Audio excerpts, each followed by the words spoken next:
The summer of 2014 should have been unforgettable for all the right reasons at Camp Sierra Pines. Dozens of children gathered under the towering redwoods, singing camp songs, laughing on dusty trails, and discovering a world away from home. But by July 23rd, that laughter fractured into horror. 4 girls vanished within minutes on a short hike not far from their cabin, just after they'd been seen near the Parson Jones Redwoods Trail. Counselors searched frantically at first, but within hours deputies, hounds, and helicopters were scouring the forest.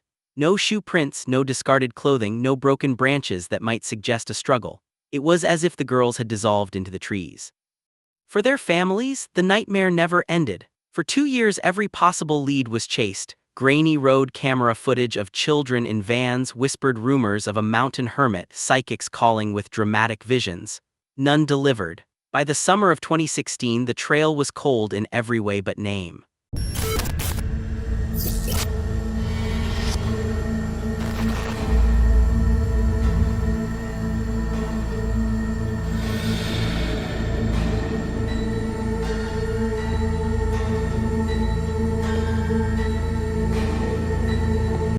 Then one evening, an emergency call broke the silence.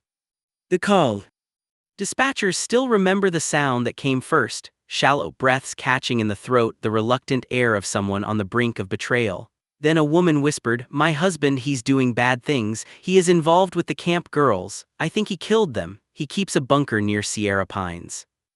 3 seconds of silence followed. A floorboard creaked in the background like she had turned in fear. Then, "He's threatened me, he's threatened my family, I can't take it anymore."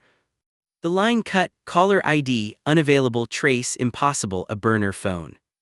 But the claim was specific, not a rumor, a bunker, a structure near the very forest trails where the girls were last seen. For investigators exhausted by years of false promises, it was like lightning on dry hills. The return to camp.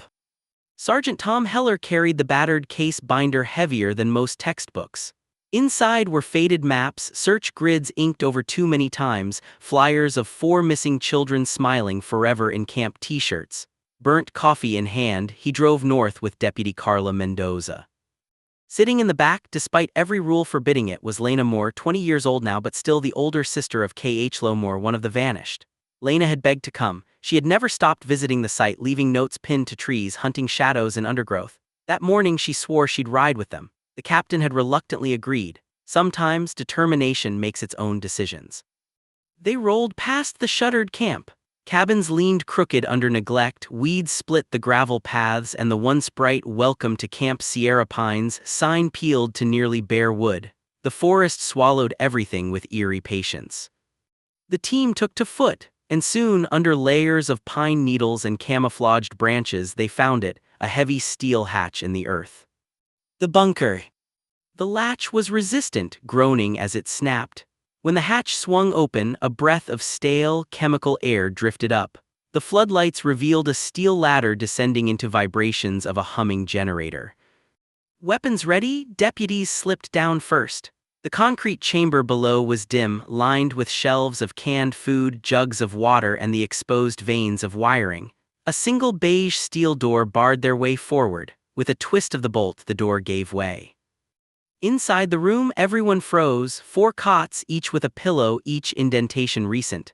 At their foot, pairs of children's shoes lined as if in ritual order. Camp shirts folded neatly on a chair. A hand-scrawled calendar showed 702 marked days, the last crossed only 3 days earlier.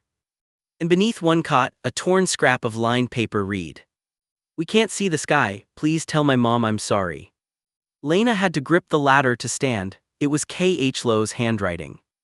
The further they searched, the clearer the truth. This was no storm shelter, it was captivity. Another room held bins of children's clothing, stuffed animals with missing eyes, and a notebook that read like a log of imprisonment. Day 9, one girl cried. Day 30, added water jugs. Day 400, too much heat, must fix vent. And then supplies of bleach, plastic sheeting, gloves, zip ties, all reasons to hurry. A vanishing ghost.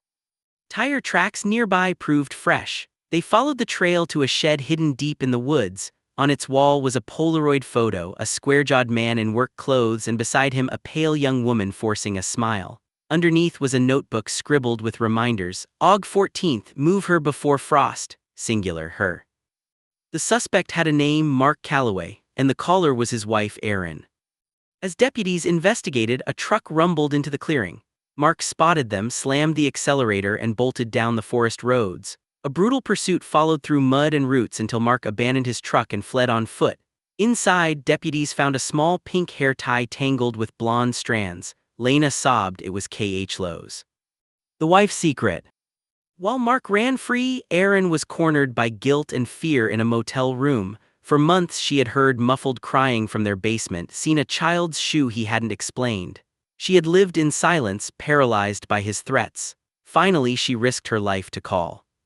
When detectives found her hiding, she admitted that the first bunker had been abandoned. Mark had since moved 1 or 2 girls to his father's abandoned hunting cabin near Miller's Creek. The path, she warned, was laced with traps designed not for animals but to kill intruders. It was enough. The cabin. The convoy crept up rainy backroads and finished on foot. Just as Erin promised, the trail was wired. A shotgun rigged to a tripwire, pits of sharpened stakes hidden under brush, more like a battlefield than hunting ground. At the top of a slope they spotted the cabin. A kerosene lamp glowed inside, the faintest heartbeat of life. Footprints fresh in the mud, large boots, and alongside them the dragging prints of smaller sneakers.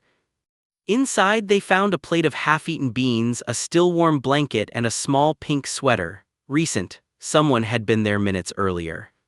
Then radio chatter. Deputies in the rear had spotted movement. A tall man pulling someone, forcing them west through the trees. The chase. The forest became chaos. Deputies fanned out, flashlights swinging, rain hitting leaves with sharp rattles. A girl stumbled in the grip of a broad figure, Mark Calloway. When shouted down, he dragged her harder, angling for the creek. Sergeant Heller charged. With one desperate twist, the girl struck her heel against Mark's boot, buying the second Heller needed. They crashed together in the mud. Deputies swarmed, wrenching Calloway's arms into cuffs. He spit fury, his eyes mad, declaring, "You don't know what you've done." But the girl, they had her. She was Claire, one of the 4 missing campers. She whispered through trembling lips, "He took K.H. Lowe months ago, he moved her somewhere else." The second search. That confession tore through Lena like thunder. One was safe, but where was her sister? With Erin's help, investigators narrowed down the second site. Another cabin, deeper off quarry roads, shielded under heavy canopy. Again, the forest was their enemy, wires, pits, traps dismantled one by one. At last they saw it, a leaning chimney, a shuttered window, and footprints leading inside. This time there was no mistake. Inside, the narrow cot still held the warmth of a child, sneakers by the bed, mud fresh on the soles, and then, the final chase. Mark had already been arrested once, but now deputies closing in caught him retrieving K.H. Lowe. The chaos repeated, rain, mud, shouts. The girl yanked forward, her braid flying in the dark. This time Heller dove through a trench of branches, colliding with Mark, pinning him until cuffs clicked sharp.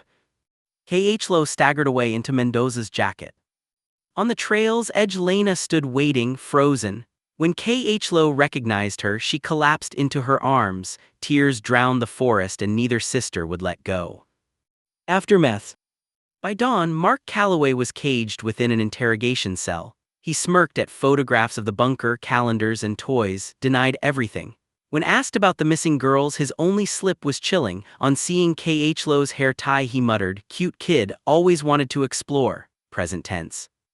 Erin cooperated fully. Her fear-twisted testimony confessed she had known more than she admitted, yet without her lead nothing might have been found. Some called her complicit, others called her a victim who finally broke free. The truth was tangled like the forest itself. Claire and K.H. Lowe were safe at last, but 2 girls remained missing. Epilogue. Reporters blanketed the small county town. Outside the sheriff's office, camera crews broadcast reunions and handcuffed perp walks. For families, however, spectacle meant little. Lena sat beside K.H. Lowe's hospital bed, watching her sister fidget with the same pink sweater that had been found in the cabin. K.H. Lowe whispered, "I'm not home, not all the way." And Lena understood. Survival wasn't the end of the story. 2 other families still waited by silent phones, staring at empty doorframes. The world would remember Sierra Pines for the day the forest stole 4 children, for the years of silence, and for the flame of courage in one reluctant phone call. But for Lena, the memory was simpler. Mud beneath her knees, her sister's trembling hands in hers, and the unshakable vow that until every girl came home, none of them were free. Because sometimes safe is not the ending, it's only the first fragile step forward.